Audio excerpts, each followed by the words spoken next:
nabash ka din sa pinost mo daw na... Ay, paano yung mga pinabalita nyo? Hindi, yung pinost niyo daw po na ano, yung pera, bakit kailangan pa daw i-post, pinamigay na, yung... O para gayahin mo.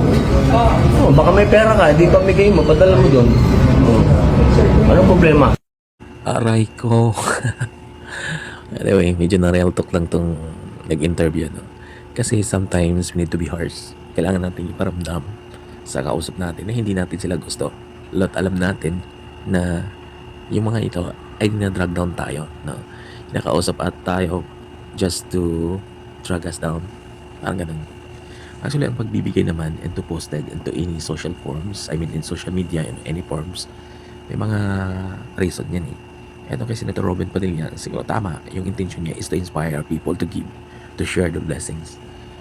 May mga iba kasi karamihan, nagbibigay and posted into social media just to payabang, papakitang tao, and other just for the content. Ano bang gusto niyo mangyari? I-post yan o imalita? Random News, good morning.